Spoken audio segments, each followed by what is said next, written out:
Assalomu alaykum. Savodashlar qanday tinchlikmi? Yaxshi ma'lum. Vaalaykum assalom. Alaykum assalom muallim, yaxshilar. Vaalaykum assalom. Alim muallim. yaxshi. Yaxshi, alhamdulillah. Mana hozir biz 12-chi darsni o'tyapmiz. Hozir 3-oyning oxiri, 4-oy o'tib, hozir 4-oyning o'rtasi kirib qoldi. Mana vaqtni o'tishi intayin tez. Bugun sizlarga ikki muhim narsani, ya'ni 3 muhim narsa so'zlayman. Birsi qolsa degan chog'da analog read and write deb asoslangan shu programma qismi. Yana birsi nima so'zlamoqchi degan chog'da bizningki dars o'tishdagi asosiy maqsad degan chog'da sizlarga shu butkul shu ideyadan prototip qilib bo'lgan hamma ahvollarni sizlarga butun bir tunishtirib chiqishdi. Oldingi navbatda sizlarga bir topshiriq qo'ygan. Bir nima loyiha, ya'ni bir ideya, ya'ni bir narsa yasash to'g'riliq bir o'rnib kelinglar deb. U to'g'riliq maslahat darsini so'zlab o'tgandim. Bu nima sababdan degan chog'da birsi har qanday bir narsa yasaymiz desa, oldi bilan bir ideya bo'ldi. Bu ideya muhim. Nima ish qilgan chog'da bizni cheklab turadigan narsa bir ideya. Biz aslida shu nurg'un ishlarni qilib keta olamiz. Mushu ideya yaxshi bo'lgan chog'da bir loyihani qurib chiqara olamiz. Endi loyihani birinchi qadamni nima ish qildik degan chog'da Tinkercad orqali uni taqlid qildik, simulate qildik. Shu programma qismini blokni asosida tushundirdik. Undan keyin shu qattiq detal qildik. Bu shu Tinkercad ham nimani qila oladi, lekin ba'zida ishlarni yana qila olmaydi. Chunki ba'zan bir sezgichlar yo'q. Undan keyin Arduino Uno ni ishlatadi, Arduino Mega degani u yo'q. Shunga o'xshash ba'zan bir cheklamalar bor. Shunlashqa muhim narsa yana nima bo'lib qoldi degan chog'da shu qattiq detalni amaliyot qilib beqishniki muhimligi. Ya'ni amaliyotda qo'lingizda tutib qilib baxsanglar, sizda bir ishonch turg'izilgan gapda. Undan keyin nima yasaysizlar degan chog'da bir amaliy asbob yasaydigan gap. Oldingi navbatda badanni tekshiradigan patient monitoring deymizmi? Shu ishchilar ishlayotgan yerda badandagi ahvolni qanday tekshiraydi deganda shuni bir misol qilib tushuntirgandim. Ya'ni ish o'rinlarida oldi bilan ideya nima degan chog'da u yasagan asbob ishchilarning bexatarligini o'stirish. Ya'ni bu bir nimaninki musobaqaninki bir qismati. Mening sinfimdagi o'quvchilarim 4 bu xil musobaqa qatnashib Acres Innovation Competition deb shu shirkatning ismi u Acres degan. Shu yangilik yaratish musobaqasi bo'lib bizning universitet bo'yicha tadqiqot musobaqasi o'tkazildi. Unda mening o'quvchilarim qatnashib, ular birinchi daraja bo'lib $4,000 tutib chiqdi deb sizlarga tushuntirib qo'ygandim. Ularningki yapmagan ishlari uncha tas emas, lekin ularning hal qilgan ish muhim. Ya'ni dastlabki birinchi ish ideya, ya'ni what, nima qildi degan. Ishchilarningki shu bexatarligini o'stirish. Qanday shu ishchilarning bexatarligini o'stirib bo'ldi, ya'ni bexatarlik kapolat qilib bo'ldi degandek-ku, xatarning oldini olish. Balkim bu ish o'rinlarida ba'zilari chunki havo pek issiq ketishi mumkin. Ishchilarniki u ish o'rinlaridagi unaqa maxsus ahvol tekshiradigan narsalar jiq yo'q. Undan keyin bu telefonlarni, undan keyin aqlli soatlarni yo'q qo'ymaydi. Chunki u bir odamlarni ish o'rnidan bosqichlarga boshlab ketadi-da. Shunlashqa ish o'rinda uni diqqat qilish kerak. Undan keyin nima uchun yasaymiz degan ikkinchi savol why. Qanday bir narsa yasash uchun unda bir sabab bo'lish kerak. Nima uchun yasadik? Ya'ni ish o'rnida yorilish yuz beryapti-da. Unda bo'lganda ish o'rnidagi yorilish yuz berganlikdan shu bir xil asbob yasash ehtiyoji tushadi. Sizlarga mushuni bir o'ylab chiqma degandim. Sizlar bir ideyani o'ylab boqinglar, undan keyin uni sababini o'ylanglar deb. Undan keyin uchinchisi nima degan chog'da uni qanday shaklda yasaymiz? U ish o'rnidagi odamlarga nisbatan muhim narsa nima degan chog'da ularniki ish qilayotgan ishlarga daxl yetkazib bo'lmaydi. Chuqum qashang'osi bo'lmaydi.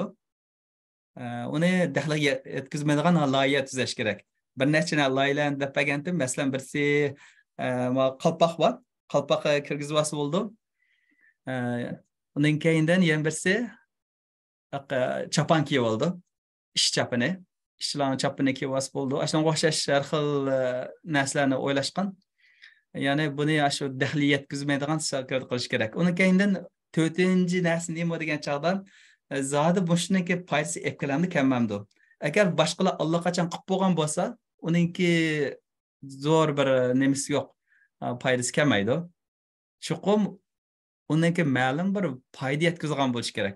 Har qanday bir oddiy narsamichu ashlarninki adam foydasini yetkazgan bo'lsa intayin muhim. Masalan, shu yaralanganlarga intayin tez surat yordam bera olay deymiz. Uning keyindan xatarninki oldini olish deymiz. Ashunga o'xshash ahvollarda intayin muhim rol o'ynaydi. Buni intayin murakkab bir narsa yasamasangmi, oddiy bir narsani o'ylasangmi bo'ldi deb degandim. Ikkinchi bir misolni aytgan vaqtimda, ko'katga vaqtim nima degan chog'da, qatnash yo'lda bir yo'lni yasayotgan bo'lsa, ularda maxsus ikki odam nima tutib turgan gapda signal nimani to'xtang yoki mening degan narsa tutib turdi. Unga ularniki bir kunlik ish haqi deganda $1000 ish ketirib qolgan degandim. Lekin ashnaqa intayin oddiylar shu bir necha sezgichlarni ishlasak, buning bilan $100 intayin az miqdorda butun bir asboblarni yasab chiqilib bo'ldi deb shuni o'tirib qo'ydim. Shunami? Buni sizlar intayin oddiy shaklda yasab chiqa olasizlar. Balkim ba'zilaringlar 15-20 minutda buningki taqlidini simulyatsiya qilib chiqara olasizlar Tinkercad'da. Ya'ni shu qadar oddiy bir shaklda intayin bir muhim bir ishni qilayotgan bo'lsalar, bunida bu bek yaxshi. Shunlar sizlarda bolalarda ideya degan intayin jiq. Siz bu jihatdan o'ylanib baqdinglarmi?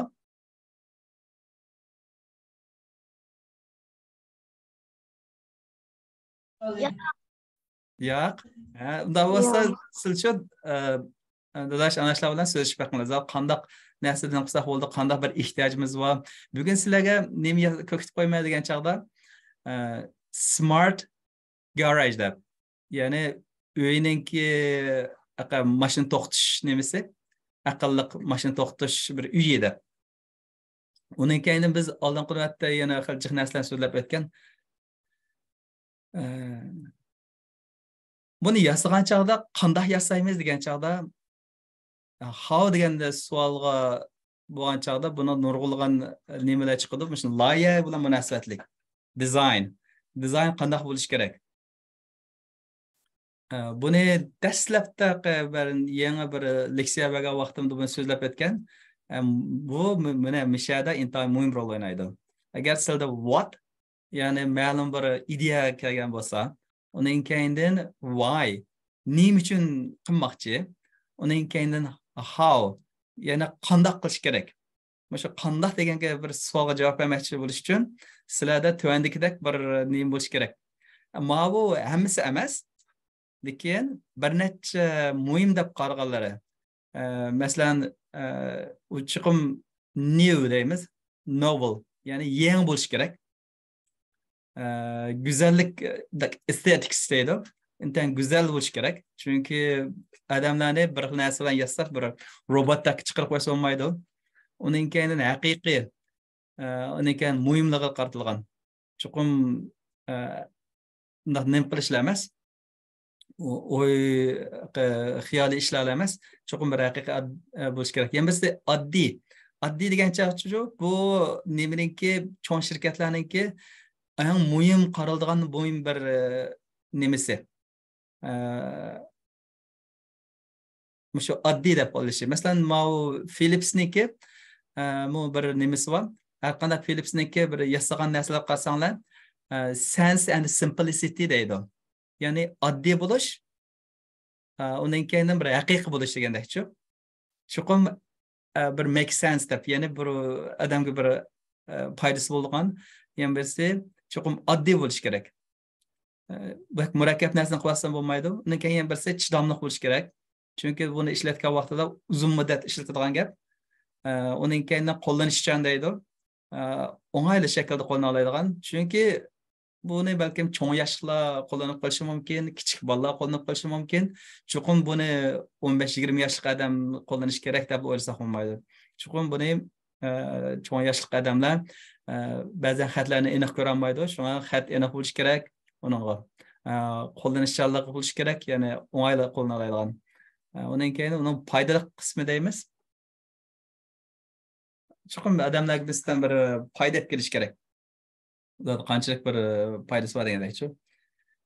Undan keyin hozirgi narsalarning hammasi kichik bo'lyotdi. Shunami? Undan bo'lgan chog'da kichik bo'lish kerak.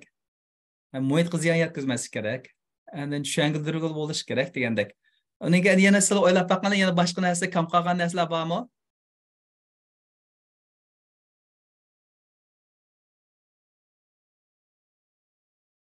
Oldingi navbatda men nima deb o'tdim? Bexatarlik. Shunami? Men yerda mana bexatarlikni yozmabdi, u bexatar bo'lish kerak. Chuqur nima degan chog'da safe inglizcha bo'lgan chog'da. Shu ishlatayotgan narsa bexatar bo'lish kerak, chunki badanga ziyon yetkazib olmaydi degandakchi. Safe degandek. Sizlar mushundan har xil shaklda bir hammani ishlatmasanglar bo'ldi. Balkim bir necha narsani mushundan muhim deb qarab, bir necha narsani olsam, shu yetarli bo'ldi buningda. Shunga loyihada bu bir necha narsalar bak muhim. Ya'ni oldi bilan bir ideya bo'ldi. What? Uning keyin ma'lum bir sabab tufaylidan yasalgan gap, nima uchun yasamoqchi? Why? Men davomli o'zimdan why deb savol so'raydim. Nima uchun yashayapmiz deganda savollarni so'rab ketaman. Nima uchun ish qilmoqchi? Nima uchun qilaman? Hozirgi bizning bolalarimiz bechiq savol so'raydi. Masalan, har bir ishlarni qilsak, nima uchun? Why debchi. Har bir ish qilgan vaqtimizda ham o'sha savolni davomli so'rash kerak. Undan keyin how degan chog'da mana shunga o'xshash har xil narsalar qanday qilgan chog'da bir yaxshi narsani yasab chiqa olamiz degandakchi. Yana sizlarning fikringiz bormi? Qanday o'ylagan bo'lsangiz, siz o'ylanglar yana.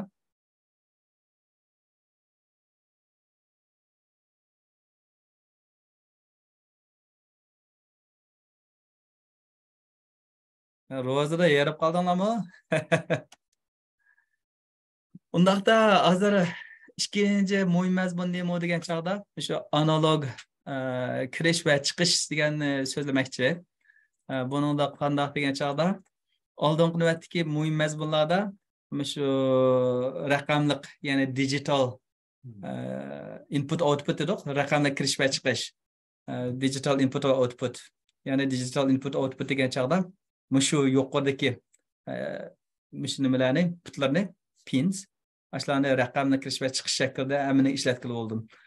Hamda bu raqamni kirish va chiqish degan chog'da oldingi navbatda ko'kitib o'tgan. Bu qanday degan chog'da, ya'ni tokni o'chirish va yoqish deganda ikkala nimasi bor. Holatda. O'chdi, yandi, o'chdi, yandi deganda shu uydagi chiroqni yoqib o'chganda holatini buni raqamli kirish va chiqish deb olsak, shu raqamli kirish chiqish qartilgan. Buningda shu to'pidagi pullarni ishlatgan to'q. Undan keyindan analog kirish degan chog'da masalan temperaturani deymiz. Ashlarni ishlatadi. Masalan, nimadaqa bir sandiq bor, sizlarga avval setib olgan, o'sha Arduino setib olgan sandiqning ichida bir temperatura sezgich bor. Lekin u temperatura sezgich nima degan chog'da muhitni, ya'ni sirtning temperaturasini o'lchaydigan termometr, lekin u nima emas, sezgich. Lekin odam badaniki emas. Ambient temperature deydi. Uni mishak tutashtirsak bo'ldi. Uning keyin yana nima ishlatib degan chog'da nur sezgich. yana nur naqa vaqtda ikisini degandek yana endi nurg'ulagan boshqa badan temperaturalari deydi yoki bo'lmasa boshqa narsalarni ishlasak o'sha analog kirish bo'ldi. Analog kirishda nima uchun undaq ishlatamiz degan chog'da hargizmi badandagi temperaturamiz bor yo'q demaymiz. Chuqum u ma'lum bir nima deyapman oldi bu. Normalda Arduino faqat 0 dan 5 voltgacha voltni tunuydi. Lekin buni badanning temperaturasiga yoki har xil signalningki kuchlik ojizligiga uni moslashtira olamiz. Shunlashqa bir analog signal degan chog'da 0 voltdan 5 voltgacha bo'ldi. Chunki 5 volt eng yuqori nim qila oladigan. Endi ularni endi bir-birisiga moslashtirg'ili bo'ldi. Masalan 5 volt bo'lgan bo'lsa, uning badan temperaturasining altini shuni formulalar bor. Formulaga kirgizsaklar bizga shuni chiqarib bera oladi. Undaqda bizda hozir raqamli signal bor yo'q. Analog signal davomli eshib mangdigan, tuvallaydigan holatda. Undaqda analog kirish miyada bizda yezaqliq miyada analog in deydi. Ya'ni analog kirish, analog input. Mesela A holati bo'ldi, ya'ni A0 1 2 deb. Uning keyindan agar mega bo'lganda 13 gacha bor. Jami 14 bitdi. Arduino meganiki. Uning keyindan analog chiqishini nada qilamiz degan chog'da bu ya faqat analog kirish. Uni xatolashib analog chiqish mumshadimikin deb qolmanglar. Chuqum u analog chiqish to'ppida. Mau tilda do'lqinsimon holat bo'lgan, masalan 11 ning oldida, 10 ning oldida, 9 ning oldida bir do'lqin bor. Shu do'lqin bo'lsa, uni analog chiqishga ishlata olamiz. Ham digital input output ishlata olamiz, yana birisi analog chiqishga ishlata olamiz. Burun buni azroq so'zlab o'tgan, lekin u vaqtda azroq murakkab deb buni yana qaytadan azroq tafsillarroq so'zlab o'taman. Asosli ish mishada analog chiqish bo'lgan chog'da mishada. Masalan, analog chiqish degan chog'da qanday narsaga ishlatamiz degan chog'da, masalan, chiroqni suslashtirish yoki bo'lmasa aniq qilish. Chiroqning kesh nemisini suslashtirish yoki aniq qilish ashuni tanshigil bo'ldi. Uningda o'sha analog orqali output shu yoqqa qo'yamiz, shuning bilan bo'ldi. Uni chuqum shu do'lqinsimon shakl va putqa ulusani andin chiqa oladi. Bo'lmasa undan chiqmaydi. Undaqda bu to'pidagi putlarni ham digital input output, ya'ni raqamni kirish chiqish, yana birisi analog chiqishga ishlata olamiz 3 ga, shu xil shaklga.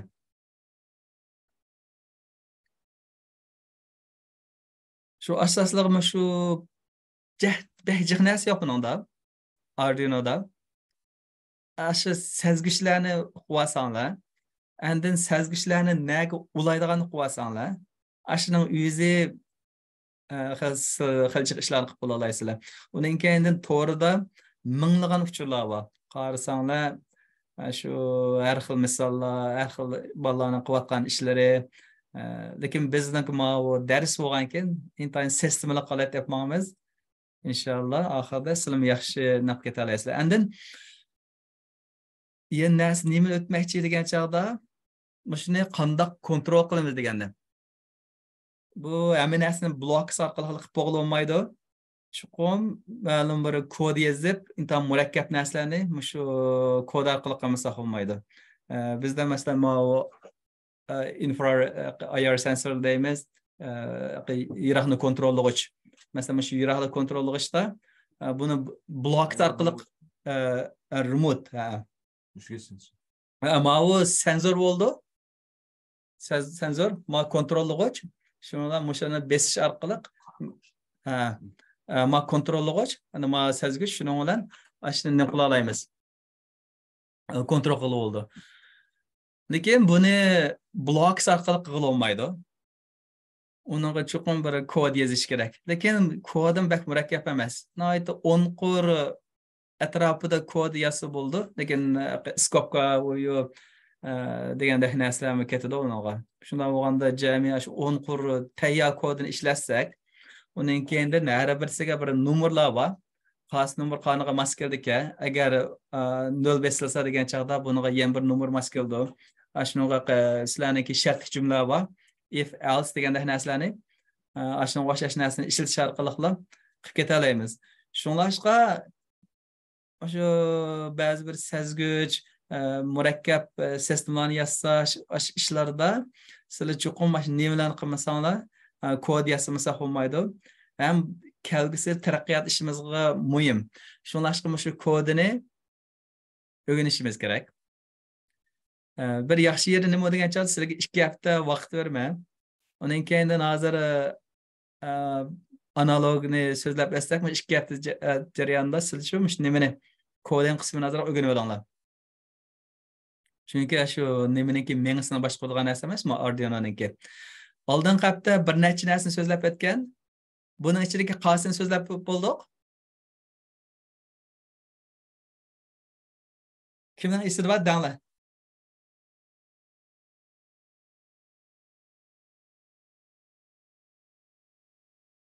Gap qilmaysizlarmi? Digital write-ni o'rgandikmi, o'rganmadik? O'rgandik. Yaxshi. Mana gap qilinglar. Yana qolsin o'rgandik?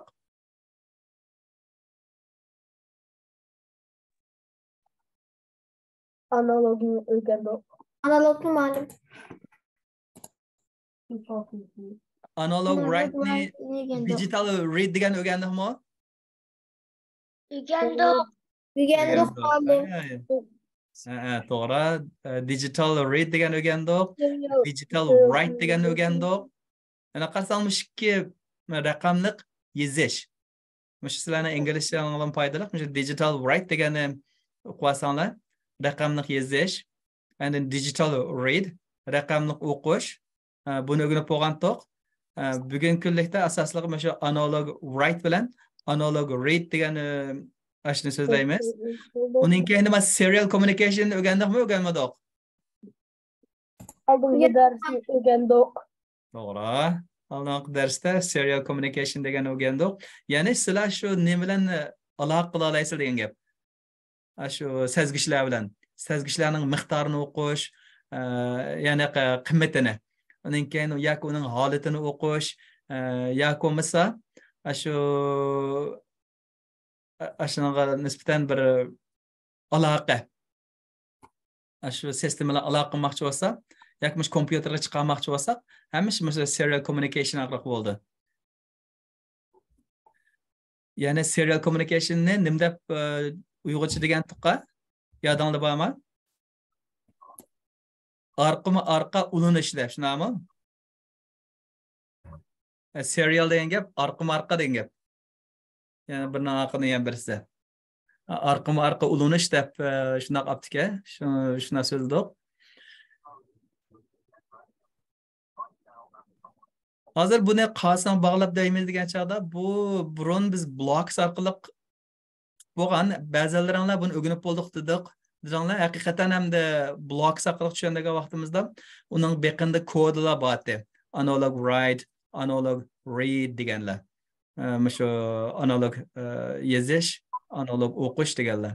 Agar uningki blocks qismiga qaragan bo'lsanglar, u kodini ko'rmagan bo'lsalar, ba'zilaringlarga shu kodga qarab men degandim. Undaqda ko'rganlaringlar bo'lsa, buni burun ko'rib bo'lgan hamda analog write degani. Lekin ko'pinchalar buni ko'rmagan bo'lishlari mumkin. Shunlash buni azroq takrorlab o'tamiz. Masalan, bu oldingi darslarda 4-mi, 5-mi darslarda buni so'zlab o'tib bo'lgan. Bu qaysi degan chaqda shu analog shu write degani ashuni misol qilgan vaqtida. Lekin buni blocks orqali tushundirgandik. Ya'ni chiroq, shu zinnat chirig'ini qandoq qilib kuchlik yoki ojiz qilamiz deganni. Ya'ni kuchlik ojiz qilishnalar. Ya'ni menga qarasanglar ground bu nimaniki katod qismig'a ulandi. Uning keyin anod qismi buningki 9-puti ulandi. 9-cı punktda qarasanglar, buningda do'lqinsimon bor. Undaqdan buni bir nima shakllantirgan gap. Bir sistema bo'lgan ekan, buningda kirish va chiqish bir sistemasida tutashgan bo'ldi. Undan keyin bir mengisi, undan keyin bir kod qismi yozilgan ashuni tarjima qilib bergan gap. Ma'ni qil, ana qil degandekchi. Undaqda bu mengisiga yozilgan kodini ko'raylik. Mengisiga yozilgan kod, ya'ni suslash, ya'ni fading degan chog'da suslash deb bo'lgan to'q. Buningda Aşı zinnat chirg'ini qandaq qilib uni suslantira olamiz yoki texmi kuchlantira olamiz deb. Ammo yerda faqatla 0 dan boshlab 225 kishi qildik. Undaqda buni kuchlantirishgan. Hamda normalda buni fading deb oldi inglizchada. Buni degan ikki xilga qartilgan. Ham nimani chiroqni kuchli qilib intan yo'riq qilib etish, yana birsi uni texmi suslantirib etish degandek. Ikki xilga qartilgan. Shuna inglizcha olgan chaqda fading deb oldi, uyg'urchada uni texmi nurliq qilish yoki uni suslash deb olsak bo'ldi. Buningda qanday degan chaqda blocksni burun so'zlab bo'lgan. Blocksda ya'ni buningda davrilik, ya'ni count oldik. Davrilik deb count deb bilib, buning bir o'zgargich miqdor brightnessni ilib, o'zgargich miqdorini 0 dan 255 gacha mangdi dedi. Endi har qatimda 5 dan oshdi deb buni blocks orqali olgan. Undan keyindan mush davrilikning ichida davomli bo'lgan ahvol ostida set pin, ya'ni 9-nomerlik pinni mush nimaga brightness ga berdik. Ama brightness ga value ama qimmati, mush qimmati eshib mangdi. Mush qimmatini 9-nomerlik berib atdik. Undan keyindan 50 sekund saqladik deb asaq bo'ldim. Bu yerda delay degan so'zlagan oldingi darsda. Ya'ni buni saqlash. Uni hozir men nimaga bog'lanishni tutsak, men kodiga shu nima desanglar, men davrilik degan chaqda for, ya'ni for bir jumla bor.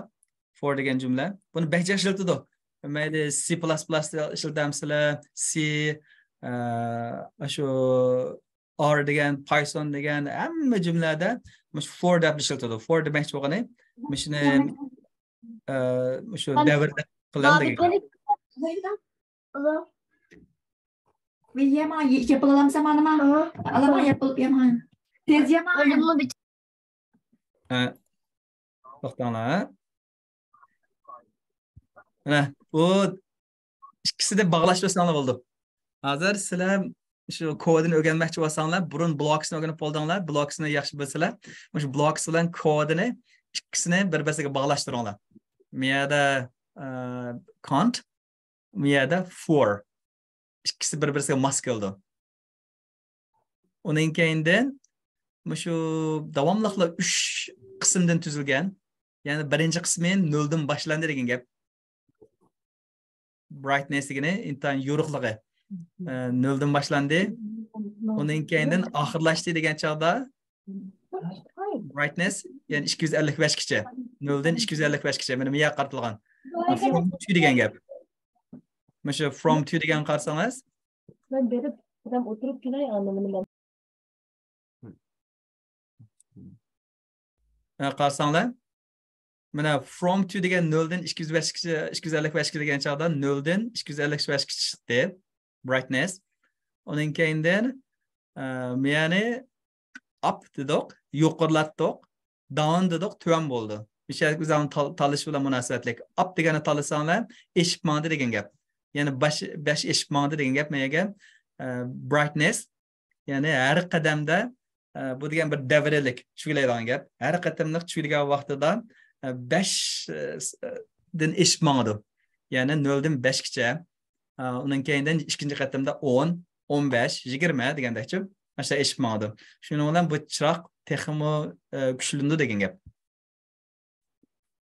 Buni bu sanash, xuddi kichik bolalarni sanaganga o'xshash, kichik bolalarni bolalarimiz davomli sanatimiz-ku. Siz har bir qadamda 5 dan eshib beqing, 10 dan eshib beqing deb. Men ondan 20 30 deb ashta sanab yapmaydigan gap. Mesela ashta yapmaqsanlar bo'ldi. Mesela 10 ni qilsanglar, ya'ni 10, 20, 30, 40 deb mush sanashning o'zi kompyuterda mana mush shakl deb ma'noda. Bizning kallamizda shuni o'ylab chiqaramiz buni. Kompyuterning o'ylanishi uchun mush kodi kerak. Ya'ni for mush 3 qismidan bo'ldi. Shuning bilan bizga shu nima mengasi kompyuterniki shu son sanab bera oladi degan gap bizga. Undan keyin mush son sanab bergan vaqtida mush son o'zgaruvchi miqdorga berildi, brightness deganga. Undan keyin bu brightness deganni mush 9 nomerlikqa beryapti. Analog write. Qarasanglar. Analog write degani 9 nomerlikqa mushning qimmatini yozib bering degan gap. Yani bir qarasanglar, ma blocks bilan ikkisini moslashtirib qarasanglar, yani 9 nomerlik qutiga brightnessniki shu yorug'likniki qimmatini berib etding deb. 10, 20, 30 deb sanagan vaqtida har qatamliqda shuning bilan nimeniki chiroqniki yorug'ligi texmi eshib mangdi degan gap. Undan keyindan wait dedik, ma blocksda wait ishlatdik, lekin ma kodida delay. Hech kimsa o'xshib qoldi. Hech kimsa inglizcha gaplar. Wait degani saqlang, delay degani bu saqlang degan gap. Faqatla bir navbatda ikki so'zni o'rganib olsalar degan gap bunda. Inglizchada. Yana ma delay, ya'ni 50 millisekund. Agar 5000 ni bersanglar 5 sekund bo'lgan bo'ldi. Ya'ni 1000 bo'lgan chaqda 1 sekund. Miyaga yana bir delayni qo'shibdi, ya'ni bir naqaga vaqt ikisi. Undaqda sizlarga shuni amaliy men ko'kitib o'tay.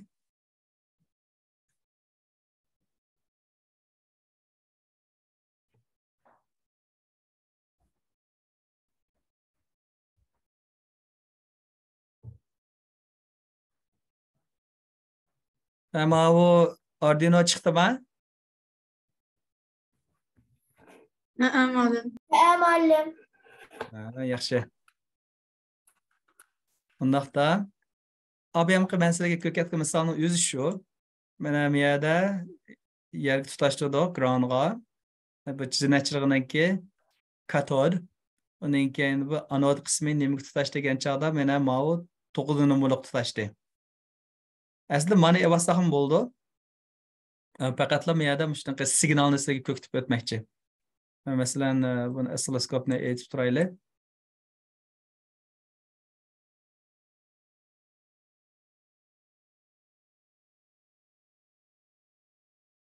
Mana hozir yo'q qo'yib turaylik. Mana oddiylar.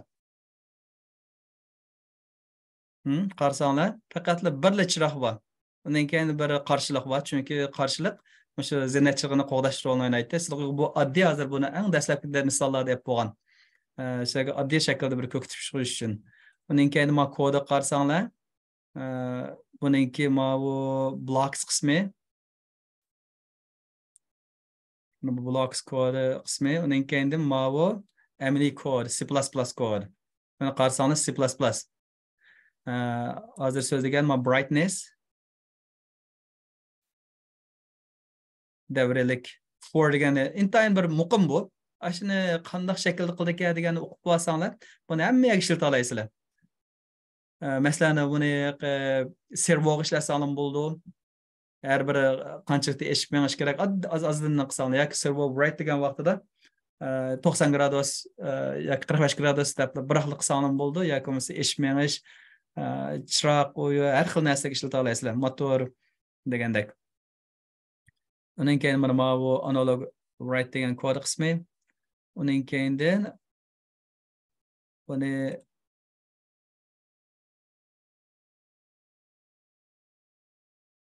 saq. Bak aslib qoldi bu. Endi chiroq yuryapti-da. Mana faqatla qaniqlantirish rolini o'ynaydi.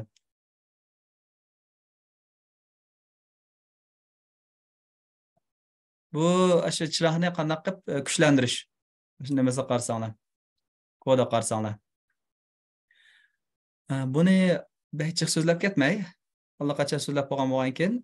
Undan keyin hozir nimaga o'tili desanglar. Bu ameliy bir misolni ko'rsatib qo'yay.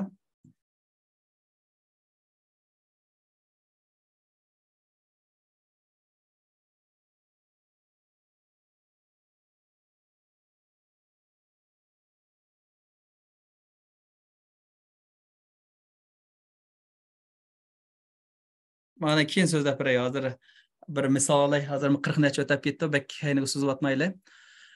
Misol so'zlashdan burun 5 minut armay bilinglar. Biz sizlarga bir nima so'zlamoqchi degan chog'da aqlliq mashina to'xtatish uyi garaj deymiz. Shu mashina to'xtatish uyini so'zlamoqchi. 5 minut armay olsanglar, uning keyindan ashuni sizlarga amaliy ko'kitib qo'yman. Uning keyindan sizlar bilan nima qilsak bo'ldi, ha? Undaqda sizlar 5 minut armay olsizlar.